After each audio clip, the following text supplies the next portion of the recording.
Les cuento que en los informativos generalmente escuchamos de todo. Muchas veces no es solamente del clima que se habla o de la economía, a veces se habla, y por lo general es muy amarillista, sobre historias tristes, historias complejas, historias crueles, historias crudas. Y esto pasa no solo porque eso vende, como bien se sabe, sino porque también los medios de comunicación tienen una responsabilidad social importante de comunicar las cosas y en todo sentido, incluso temas sensibles. Y es entonces, cuando se va a tratar sobre un tema sensible en los informativos o en otros medios, para el público en general, a menudo se utiliza este lenguaje cuidadoso y se advierte al espectador sobre todo el contenido que se va a presentar. Y dice algo así, dicen frases algo así como, seguramente la han escuchado. Una de ellas es, por ejemplo, las siguientes imágenes pueden herir su sensibilidad. O también la otra, se recomienda discreción. O advertencia, este material puede ser o resultar perturbador. Miren, la historia que tenemos hoy para poder leer ante nosotros es un espejo oscurísimo, muy oscuro de la condición humana caída. Un reflejo perturbador de lo que puede suceder cuando cada uno hace lo que bien le parece. Y esta historia la vamos a encontrar en el libro de Jueces. Y nos advierte desde el principio que cuando no había rey en Israel, etcétera, etcétera, etcétera, pasaban cosas. Y esta frase, repetida a lo largo del libro de Jueces, que cada cual hacía lo que quería, cuando no había rey en Israel, no es una frase así nomás, que venga porque sí, sino que realmente es una declaración teológica muy profunda y significativa, porque nos revela de que no había una autoridad moral y espiritual que guiara al pueblo de Dios. Y en este vacío, en esta ausencia de santidad en las personas, de vivencia de Dios, reinaba la corrupción, la anarquía, en una espiral descendente de pecado hacia lo impensable. Así que hoy, mis hermanos, vamos a estar viendo y analizando una de las historias más tristes, más complejas, crueles y crudas de la Biblia. Para que tengan una idea del top de las historias más crudas de la Biblia, el top 5 está en el número 1. Pero la Biblia dice también que toda la Escritura es apta para instruir, para enseñar, para redarguir. Así que no le vamos a esquivar este texto bíblico, vamos a adentrarnos en él, pero también les advierto, tal como hacen los informativistas, advertencia: este material puede resultar perturbador. Las siguientes imágenes pueden hacer herir su sensibilidad y se recomienda discreción. Vamos a hacer un poco de contexto, ¿sí? El libro de Jueces narra un periodo sombrío de lo que fue el pueblo de Israel, turbulento realmente, y abarca más o menos 350 años, desde la muerte de Josué, el sucesor de Moisés, hasta los tiempos del profeta Samuel, cuando apareció por primera vez un rey que fue el rey Saúl. Y esta era se caracterizó por un ciclo recurrente de declive espiritual. El pueblo de Israel, por un lado, desobedecía a Dios, hacía lo que bien le parecía, como resultado quedaba una carencia moral espiritual abismal, y eso llevaba a que los pueblos extranjeros enemigos de parte de Dios los atacaran. Entonces ahí, ante la angustia, el pueblo de Dios se acordaba de Dios y clamaba a Dios, llegando a ser de un clamor sincero, Y entonces la misericordia de Dios aparecía allí y los liberaba al pueblo a través de un juez. Pero, como les dije, esto era un ciclo recurrente. Cuando estaban bien, el pueblo de Dios comenzaba a hacer lo malo delante de los ojos de Dios, y así sucesivamente continuaba este ciclo en espiral de declive espiritual, y cada vez iba a peor. Una frase recurrente y profundamente significativa que se menciona 3 veces al menos en el libro de Jueces es: en aquellos días no había rey en Israel, cada uno hacía lo que bien le parecía. En Jueces 17:6, en 19:1, en el 21:25. Y constituye una acusación fuerte. Y es uno de los pilares de este libro. Y es una declaración que no solo anuncia la ausencia de un monarca político, militar, sino que de manera más profunda demuestra la negativa generalizada, el empeño que tenía el pueblo de Israel sistemático en no reconocer la soberanía divina sobre ellos y no someterse al liderazgo de Dios, ni a su autoridad moral, ni a su autoridad espiritual. Esto era una repetición constante. Y también nos muestra, no tanto al principio, sino más al final del libro de Jueces, puntualmente los capítulos 19, 20, 21, es como el epílogo del libro, vendrían a ser los capítulos finales, que nos muestra como un recurso narrativo muy deliberado, pero a la vez cruel, nos muestra la causa, la conexión que hay entre las acciones, entre la ausencia de autoridad divina y la anarquía moral que surgió después. Es esta conexión que hay, ¿sí? Cuanto menos de Dios, más del hombre en este sentido, y la verdad que no es nada bueno decirlo. Claramente, cuando una sociedad rechaza el gobierno de Dios, los individuos inevitablemente recurren a sus propios estándares morales y subjetivos deseos. Cualquier similitud con la realidad es pura coincidencia, Lo que conduce todo esto es nada más y nada menos que un colapso catastrófico realmente del orden social y a una depravación extrema. ¿Creen que soy exagerada? Ya vamos a ver que no. Esto lo vamos a ver en los eventos descritos en Jueces del 19 al 20 al 21, como les dije, en este sombrío epílogo del libro. Pero puntualmente, hablando de Jueces 19, que es el texto que nos toca hoy, que les invito a que ya vayan abriendo, les cuento que este es el capítulo de los considerados ampliamente más turbios, impactantes, chocantes y horribles del canon bíblico. Representa realmente uno de los puntos más bajos de la espiral de depravación de Israel. Muestra vívidamente a donde puede llegar el ser humano de forma extrema, por la maldad que había invadido nada más y nada menos que al pueblo escogido de Dios.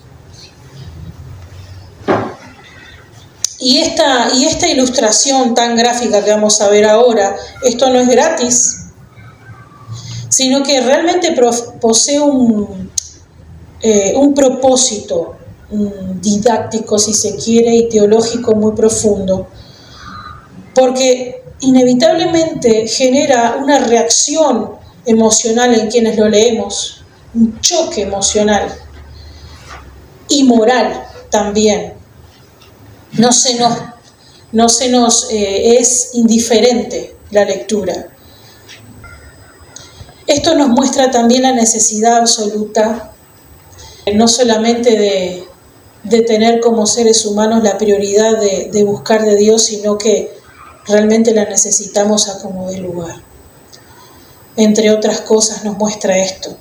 Nos muestra a Dios como el único fundamento verdadero para el orden moral y para el desarrollo humano.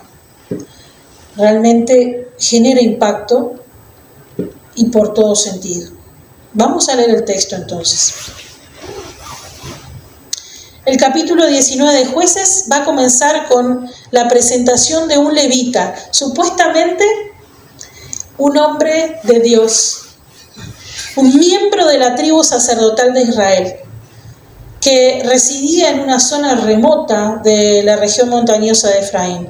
Y este levita había tomado para sí a una concubina. Ella era una mujer de Belén, de Judá, y la tomó como esposa secundaria. ¿Sí? Esto era en aquel contexto histórico una mujer de menor categoría, y a menudo también era considerada como propiedad. Por eso vamos a ver más adelante que pasa de hablar de esposo al amo. ¿Sí? Dice amo ahora vamos a leer parte del texto.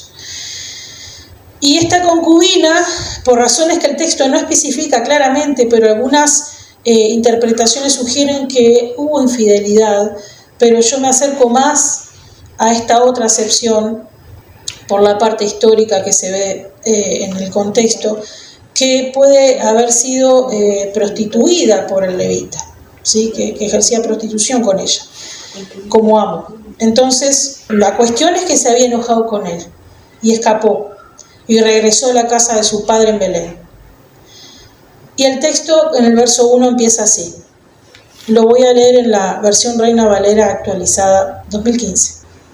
En aquellos días, cuando no había rey en Israel, había un hombre de Leví que habitaba como forastero en la parte más remota de la región montañosa de Efraín.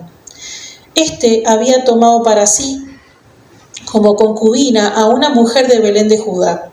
Su concubina se enfadó con él y se fue de su lado para irse a la casa de su padre, a Belén de Judá, y estuvo allá durante 4 meses.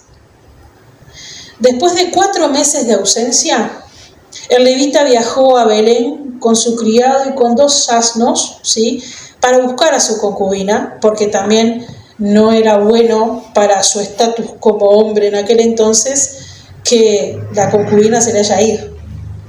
Así que él fue para persuadirla, hablarle amorosamente o confortablemente para que volviese y regresara con él. Y el padre de la joven lo recibió, lo homenajeó mucho.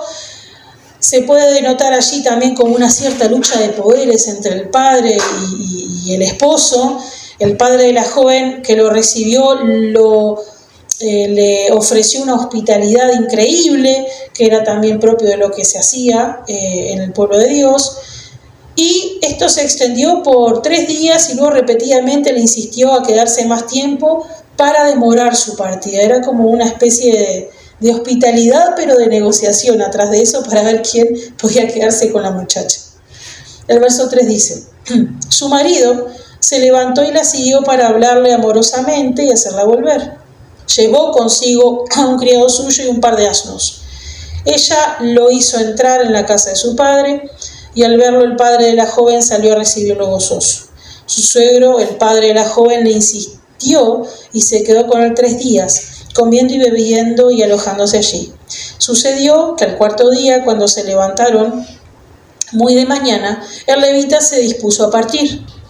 Pero el padre de la joven dijo a su yerno: fortalécete con un poco de pan y después pueden ir. Se sentaron los 2 juntos y comieron y bebieron.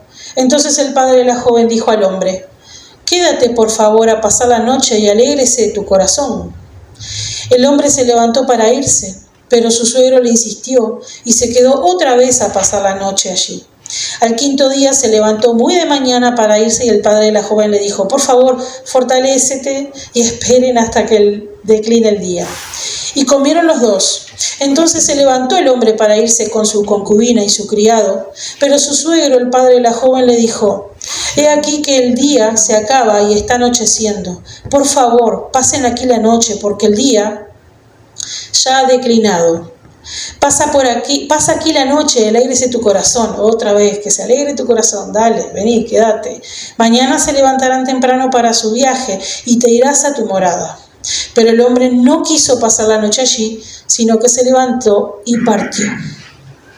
Entonces, acá vemos en esta historia que a pesar de la súplica del suegro, ¿sí?, para que se quede el levita y su hija, él insistió en partir al final de la tarde del quinto día. El levita, ¿verdad? Decidió en este caso irse y en el camino pensó en evitar una de las ciudades cananeas de Jebús, la antigua Jerusalén, optando en su lugar, en vez de, porque ya no quería quedarse como vimos en la casa del suegro, siguió y optó por quedarse en una de las ciudades israelitas de Gabaá, se llamaba, que era de la tribu de Benjamín. Dijo, yo me quedo acá con los que son israelitas como yo. Y esta elección fue trágicamente irónica, porque no solamente lo trataron como un extranjero, sino que a la vez ocurrieron los actos impensables de los cuales vamos a estar hablando. Cuando llegó a Gabaá al anochecer, no encontraron a nadie en la plaza de la ciudad que les ofreciera alojamiento. Como les digo, esto no es un punto menor. La falta de hospitabilidad contrastaba marcadamente con el mandamiento de Dios en esta parte de la historia sobre la hospitalidad para con los suyos, para con el pueblo. Hasta que finalmente un anciano que también era forastero, por cierto, que era de Efraín, pero que vivía ahí en Gabaá, lo recibió en su casa. Sigue el texto en el verso 10. Llegó frente a Jebús, que es Jerusalén, con su par de asnos aparejados y con su concubina. Cuando estaban cerca de Jebús, el día había declinado mucho. Entonces el criado dijo a su señor, ven, vayamos a esta ciudad de los jebuseos y pasemos la noche en ella. Su señor le respondió, no iremos a ninguna ciudad de extranjeros en la que no hay hijos de Israel, más bien pasaremos hasta Gabaá. Dijo además a su criado, ven y acerquémonos a uno de esos lugares para pasar la noche en Gabaá o en Ramá. Pasando de largo, caminaron y el sol se puso cuando estaban junto a Gabaá, que pertenece a Benjamín. Entonces allí se apartaron del camino para entrar a pasar la noche en Gabaá. Entraron y se sentaron en la plaza de la ciudad, porque no hubo quien los recibiera en su casa para pasar la noche. Pero he aquí que al atardecer, un anciano volvía de trabajar en el campo. Este hombre era de la región montañosa de Efraín y habitaba como forastero en Gabaá, pues los habitantes de aquel lugar eran de los hijos de Benjamín. Alzando los ojos, vio a aquel viajero en la plaza de la ciudad y el anciano le preguntó, ¿a dónde vas y de dónde vienes? Él le respondió, pasamos de Belén de Judá hasta las partes más remotas de la región montañosa de Efraín, de donde soy. Fui hasta Belén de Judá y voy a mi casa, pero no hay quien me reciba en su casa. No obstante, nosotros tenemos paja y forraje para nuestros asnos y también tenemos pan y vino para mí, para tu sierva y para el criado que está con tus siervos. No nos falta nada. El anciano dijo, la paz sea contigo, lo que te falte quede todo a mi cargo, pero no pases la noche en la plaza, Los hizo entrar en su casa y dio forraje a los asnos, y ellos se lavaron los pies, comieron y bebieron. Bueno, acá tenemos que mientras que el anfitrión y sus huéspedes disfrutaban de su comida, en ese momento, mientras alegraban sus corazones, una vez más le invitaban a alegrar su corazón, el suegro en principio, ahora este anfitrión, pasó algo muy extraño y muy perturbador. Un grupo de hombres perversos, que literalmente habla de que son hijos de Belial, hijos del demonio, lo que denota una maldad extrema. Este grupo de hombres rodearon la casa y comenzaron a golpear la puerta, exigiendo al anfitrión que les entregara al levita para conocerlo carnalmente. ¿Se entiende? Y el verso 22 dice: cuando estaban alegrándose, he aquí que los hombres de la ciudad, hombres pervertidos, rodearon la casa y golpearon la puerta diciendo al anciano dueño de la casa: saca afuera al hombre que ha entrado en tu casa para que lo conozcamos. Y esta demanda que hicieron estos pervertidos es tal cual lo que podemos ver en Génesis 19, donde en la casa de Lot, ¿sí?, en Sodoma, también fue rodeada en aquel entonces por un grupo de pervertidos con la misma petición. La narrativa bíblica aquí hace intencionalmente esta comparación para destacar que Israel, el pueblo escogido de Dios, había caído y descendido a las profundidades morales, tanto como lo había hecho Sodoma en su momento, como las sociedades paganas, que eran totalmente repulsivas y condenables las acciones que hacían. Bueno, allí estaba el pueblo de Dios también, llegando a ser tan malo como Sodoma y Gomorra. Y fue entonces que en un intento desesperado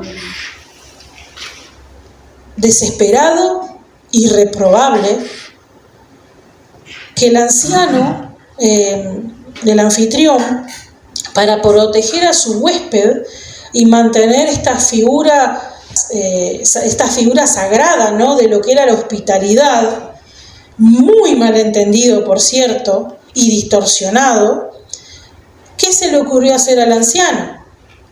Ofrecer a su propia hija virgen y a la concubina del levita a la turba, instándolos a no cometer tal perversidad contra el hombre. No vayan a tocar a este hombre. Tomá, te doy estas mujeres, a la virgen de mi hija y esta concubina. Y esto es impactante, porque de tal forma que se sucedieron las cosas, que evidentemente hubo resistencia, hubo forcejeo, hasta que al final el levita dijo: ya basta. Agarró a su concubina, la forzó en esa lucha intrínseca de desesperación de la mujer y la tiró a estos depravados. La arrojó a la turba, desencadenando una serie repugnante de acciones que terminaron con la muerte de esta mujer.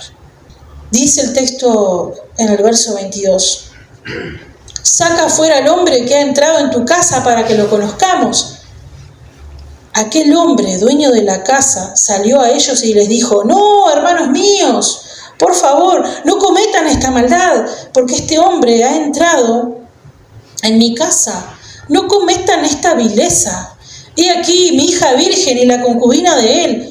Yo se las sacaré, humíllenlas y hagan con ellas lo que les parezca bien, pero no hagan esta vileza a este hombre. Pero aquellos hombres no lo quisieron escuchar, por lo cual, tomando el hombre a su concubina, la sacó afuera. Ellos la violaron y abusaron de ella toda la noche hasta el amanecer y la dejaron cuando rayaba el alba.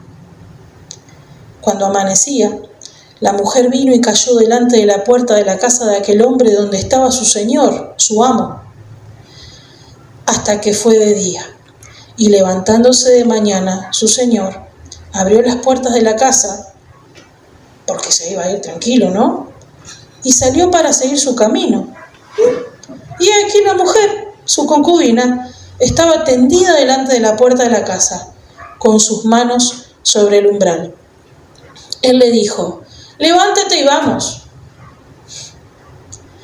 Pero no hubo respuesta. Entonces el hombre la cargó sobre el asno, se puso en camino y se fue a su pueblo. Y esto no termina aquí.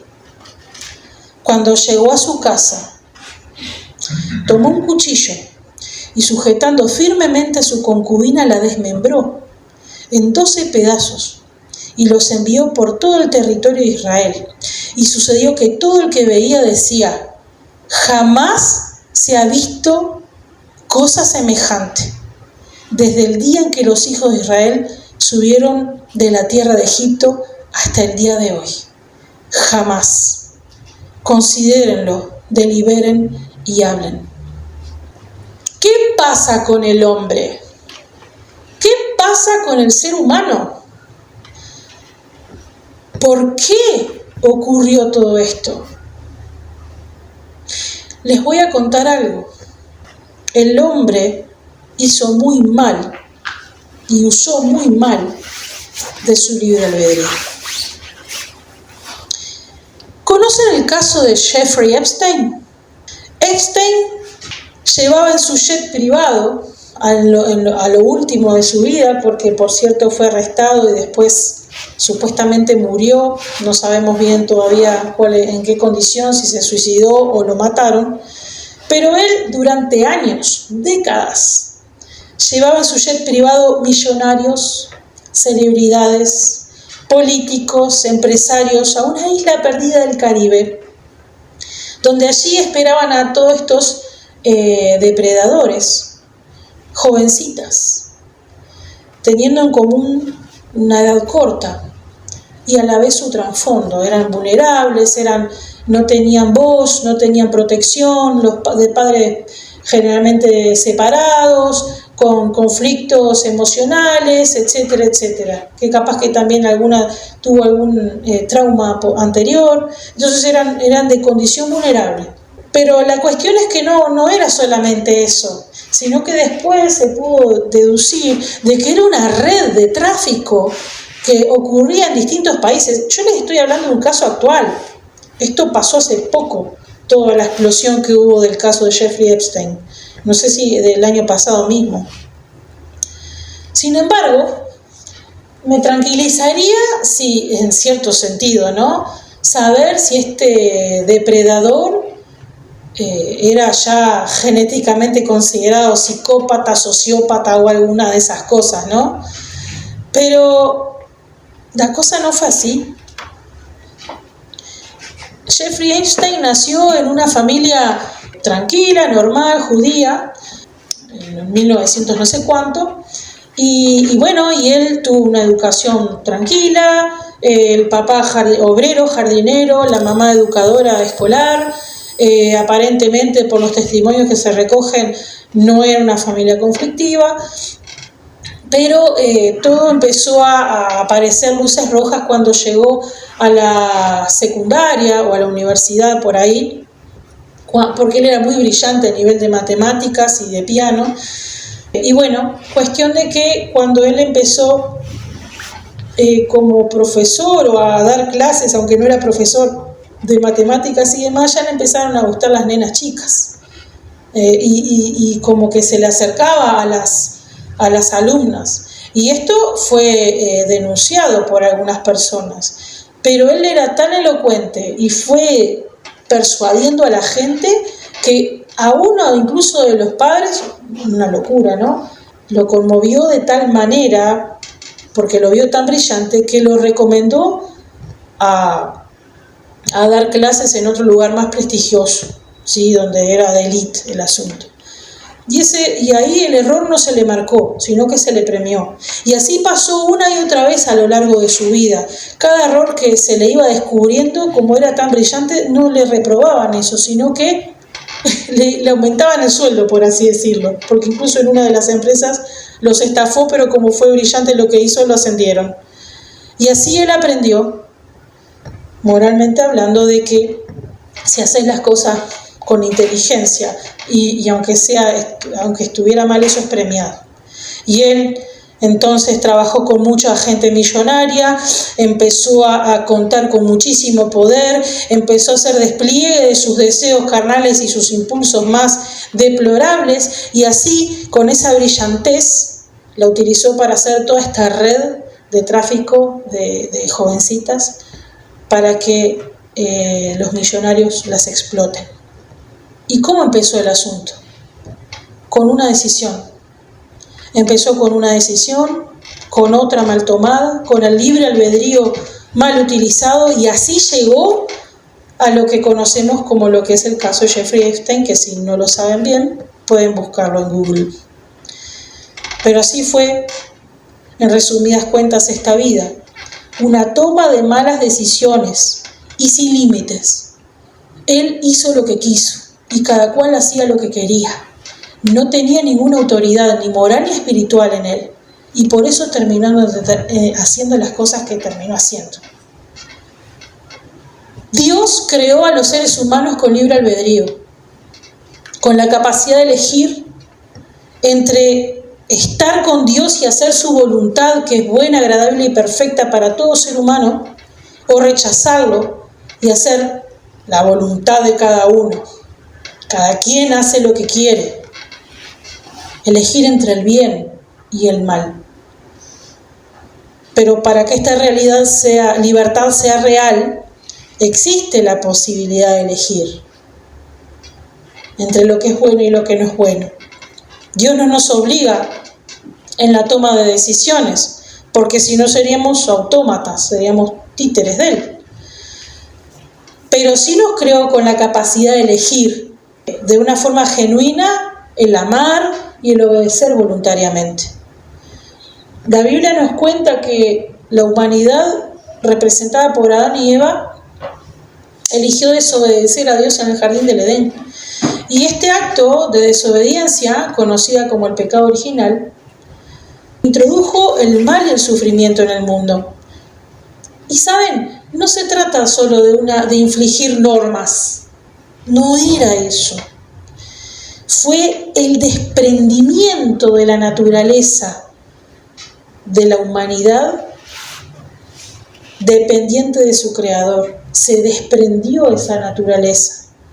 Se desnaturalizó el hombre, si se quiere decir de otra manera. Se rebeló contra esta dependencia con su creador. Dios no es que creara el mal, pero el mal entró por elección libre de sus criaturas. Y la consecuencia de esta caída es la corrupción del mundo y esta desnaturalización del hombre. Y esto lleva a la enfermedad, lleva a la muerte, lleva al conflicto y lleva al dolor. Esto significa entonces que el mal y el sufrimiento y el dolor son parte de la condición humana actual, pero no porque Dios así lo quiera, sino porque la humanidad se desvió de su diseño original. El mal no es una creación de Dios, es una ausencia de su bien, una distorsión de lo que Él pretendía para nosotros. Y desde esta perspectiva, la causa última del sufrimiento moral y físico, inclusive, cuando un ser humano se le inflige a otro, recae en la elección libre de la persona. No es una voluntad directa de Dios que la gente sufra. Por lo tanto, no es la voluntad de Dios, sino el resultado directo de las malas decisiones humanas que abusan de este libre albedrío que tienen los que nos genera daño, en la gran mayoría de los casos. En el texto, la concubina fue la víctima. Inocente, sin voz y sin protección, tuvo un horrible destino. Los hombres de Gabaá directamente fueron los que hicieron el agravio, ¿verdad? Bueno, esto encarna una maldad extrema increíble. Pero no fueron los únicos culpables de la historia, ¿eh? Acá también el anfitrión, ya de pique ya les había dicho, miren que yo les doy a mi hija, no hay problema. Él ya es culpable y también quería entregar a la concubina del hombre. Y el levita, que entregó a su propia mujer, prefería sacrificar a estas mujeres por cobardía, por ser inhumanos, por no tener ética ni moral, mucho menos espiritualidad. El levita, miembro de una tribu sacerdotal, supuestamente guía espiritual, actúa de una manera sorprendentemente egoísta. Los hechos acá son contundentes, son esclarecedores, porque evidentemente la culpabilidad no es de solo esa turba de hombres pervertidos, sino de una red, un sistema, de una sociedad que permeó el mal, fue permeando el mal hasta llegar a las esferas supuestamente espirituales también. Había insensibilidad al pecado, había deshumanización, se extendió por todas partes y colapsó moralmente Israel. Cada persona en este drama era culpable, por supuesto, excepto la víctima, claro está. Esto pasa con el hombre. ¿Y qué pasa con Dios? ¿Qué pasa con Dios? Hablemos de la presencia de Dios y la intervención de Dios en el sufrimiento. ¿Conocen el libro La Cabaña? Es una novela, es ficción, es una historia de ficción, ¿sí? Pero se cuenta como si fuera real. Y fue escrita por William Paul Young, cristiano. Y en esta historia, en este libro, La Cabaña, cuenta la historia de un hombre conocido como Mac, que vive una vida familiar aparentemente idílica, ¿no? Todos cristianos, van a la iglesia, alaban al Señor, está todo bien, una familia preciosa, unas niñas divinas, pero todo eso se desmorona, se derrumba abruptamente debido a una tragedia inimaginable. Durante un viaje familiar de un campamento, por circunstancias varias que pasaron allí, su hija Missy, la más chiquita, es secuestrada. Y el descubrimiento de pruebas sugieren que fue brutalmente violada y asesinada. Y todo este crimen sumerge a Mac y a su familia en un abismo de dolor profundo y aparentemente insuperable. Pónganse nomás un poquito en este momento y ya les eriza la piel. Y esta pérdida traumática se convierte en un catalizador, catapulta a Mac para abajo, para el declive, en una depresión, en un aislamiento emocional, en una necesidad de alejarse de los demás. Y crucialmente esta tragedia, que desencadena una grave crisis de fe en Mac, genera preguntas angustiosas y que nos desafían directamente la benevolencia y la justicia de Dios. ¿Y quién no se las ha hecho alguna vez? ¿Por qué un Dios amoroso permitiría un sufrimiento tan inmenso? Y este cuestionamiento que muchos nos hemos hecho en alguna vez en el momento de nuestra vida, o nos seguimos preguntando porque no tenemos respuesta, este cuestionamiento existencial, a él en esta novela se le complicó más porque ella venía de una historia de un padre abusador y alcohólico, que por lo tanto hacía que la figura de Dios como figura paterna la rechazara. Y todavía esto en su vida, imagínense cómo estaba este hombre, con una profunda desconfianza hacia cualquier figura paterna, inclusive a Dios mismo. La pregunta que él hizo: ¿por qué un Dios amoroso permitiría un sufrimiento tan inmenso? Este tipo de cuestionamientos en lo que es la teología y la filosofía se conoce como el problema del mal o la teodicea. El problema del mal o la teodicea. Y es una de las objeciones más antiguas y desafiantes de la existencia de un Dios omnipotente, omnisciente y omnivolente. Pero podemos encontrar algunas respuestas a este dilema en la Biblia misma. Dios no causa el mal. Primero es fundamental dejar en claro esto, ¿no? Que Dios no es el autor ni el causante de tales abusos. El mal es el resultado de la libertad, como ya vimos, humana y de un mundo caído, no de la voluntad divina. Dios aborrece el pecado y el sufrimiento y especialmente actos tan atroces como estos que hemos estado viendo. Asimismo, Dios está presente en el dolor. Aunque no lo entendamos, Dios está presente incluso en los momentos más oscuros. Y de hecho Dios sufre con nosotros. Él no es un Dios distante e indiferente. Su corazón se duele con el corazón también de sus hijos. Hay un salmo, el Salmo 34, 18 dice: cercano está Jehová a los quebrantados de corazón y salva a los contritos de espíritu. Por otro lado, a veces se confunde la soberanía de Dios, su control final sobre todas las cosas, con su intervención directa para prevenir cada acto de maldad.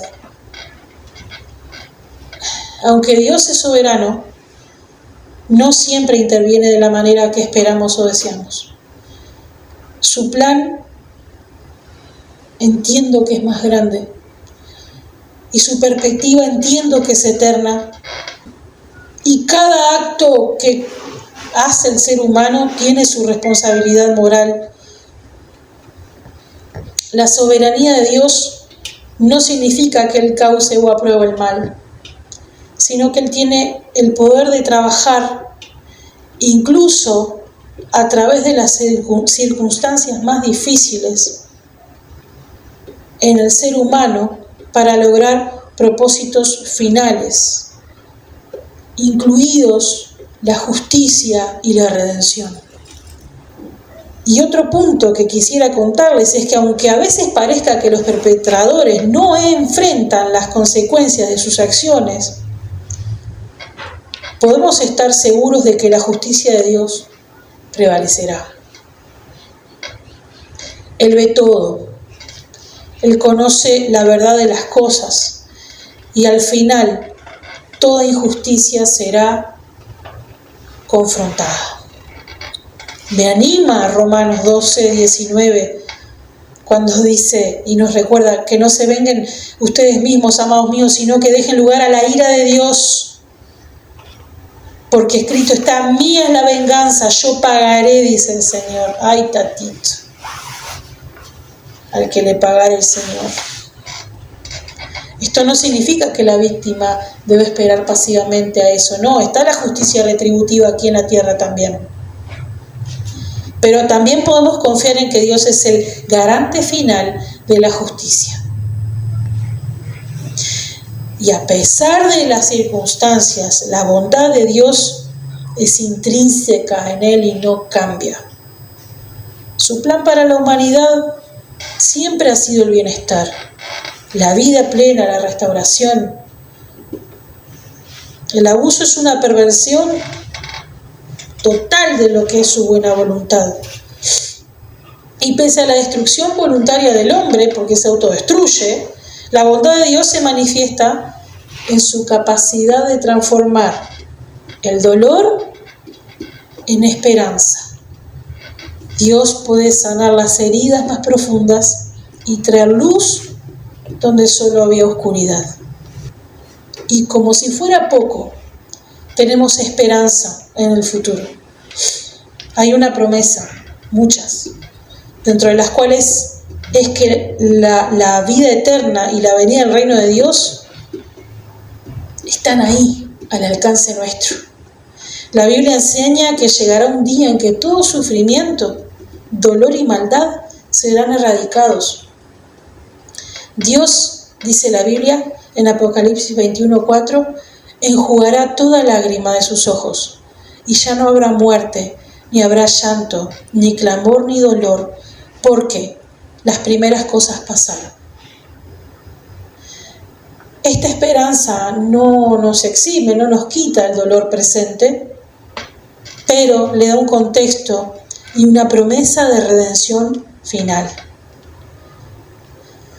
Con todo, pese a lo que podamos hablar, la teología cristiana reconoce que para la mente humana, que es finita, que es limitada, posiblemente haya cosas que no podamos comprender plenamente, los caminos y los propósitos divinos de un Dios infinito. Entonces hay aspectos de la voluntad de Dios que pueden llegar a aparecer o permanecer como misterios para nosotros en esta vida. Realmente, créanme, que intentar comprender todo el plan divino desde nuestra perspectiva se torna imposible. Quisiera concluir, ir redondeando un poquito. Como hemos podido ver, el pasaje de Jueces 19 es uno de los relatos más sombríos que podemos ver en la Biblia, más perturbadores. Y lejos de ofrecer una enseñanza edificante, en el sentido directo, ¿no?, nos está presentando un cuadro desolador de la depravación humana y la anarquía que prevalecía en Israel en un tiempo en el que cada uno hacía lo que bien le parecía. Pero esto que vimos ahí en Jueces 19 es un espejo del hoy, es un espejo del hoy. Lo hemos visto en este caso que yo les mencionaba, pero como humanidad podemos, y créanme que en muchos casos hemos llegado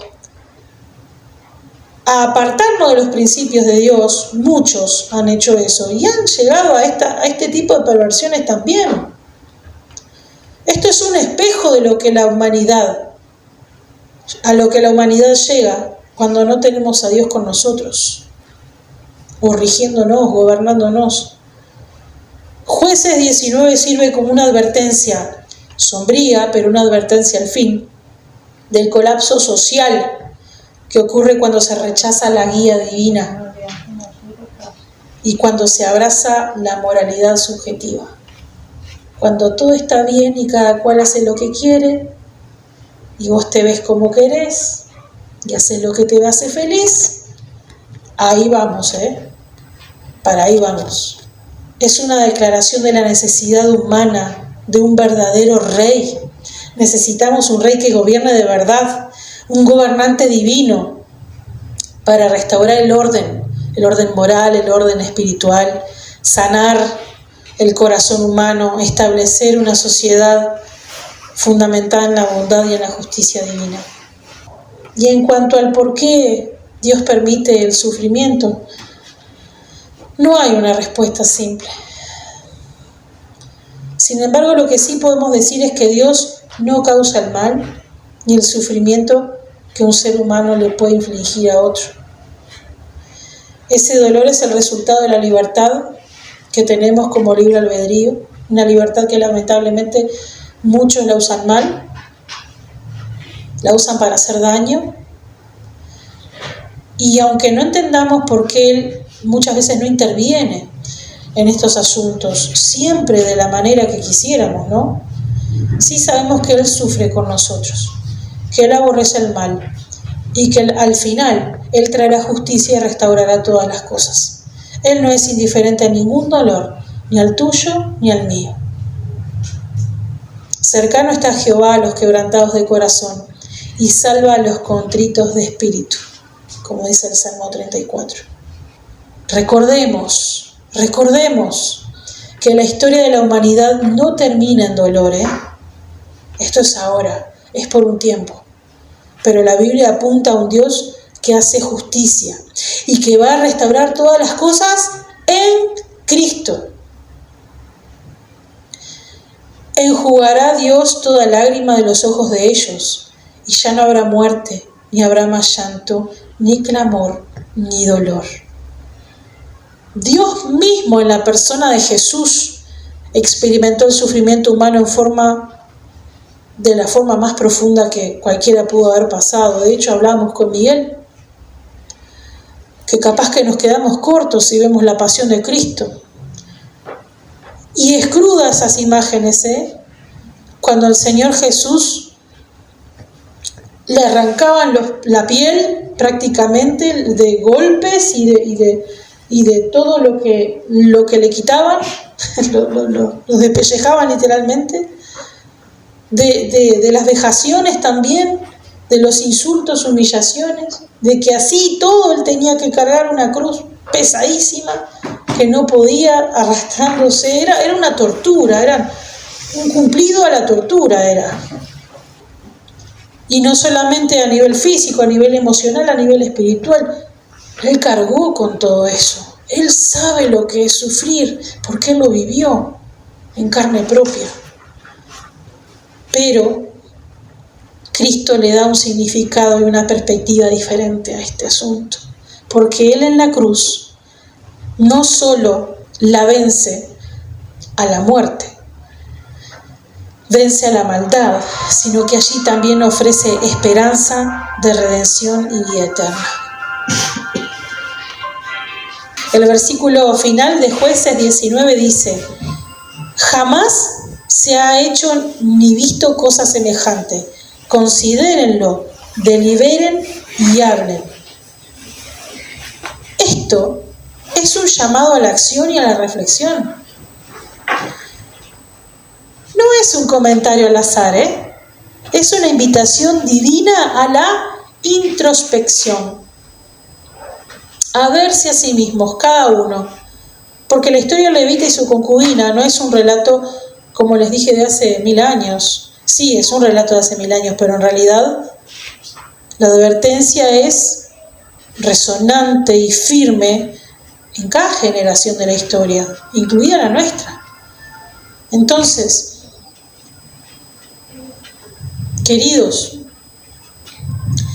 el pecado tiene consecuencias terribles. No es solamente terrible para un individuo en particular, sino para toda una comunidad, para toda una sociedad. La indiferencia a las cosas que pasan, la inacción, la permisividad moral, como hemos visto, llevan a una espiral de oscuridad cada vez más profundo. Entonces, la pregunta que planteo hoy para todos es la siguiente: ¿cómo respondemos a la maldad en nuestro mundo? ¿Cerramos los ojos o nos permitimos ser interpelados por Dios? ¿Nos permitimos ser examinados por Dios? Y respondemos a su llamado de santidad para cada uno de los que le servimos y a toda la humanidad en general. ¿Respondemos a su llamado de justicia?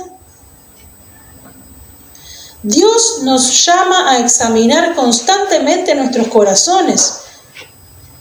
La cosa no empieza de aquí a hacer algo grotesco.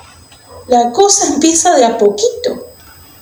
El desliz se va marcando casi imperceptiblemente. Por eso es que constantemente debemos arrepentirnos de nuestras propias fallas y buscar la dirección del Espíritu que mora en nosotros para vivir de una manera que honre a nuestro Señor. También Dios nos llama a no ser espectadores pasivos ante el mal, sino a poder ser agentes de cambio, poder ser portadores de su luz en un mundo que a menudo se sumerge en la oscuridad. El sufrimiento de otros puede ser también un catalizador para nosotros, algo que nos impulse a que como cristianos nos mueva la compasión y la ayuda social al que está padeciendo y al que sufre. Nos llama a la acción para aquellos que son vulnerables, que no tienen voz y que necesitan cuidados. Impulsa a los creyentes a la caridad, al servicio y a la solidaridad con los que están sufriendo. Y de esta forma también podemos reflejar el amor de Cristo, de nosotros hacia los demás. Que el Señor nos ayude a poder ser consecuentes con lo que vamos aprendiendo en la Biblia, a incorporarlo en nuestras vidas y a poder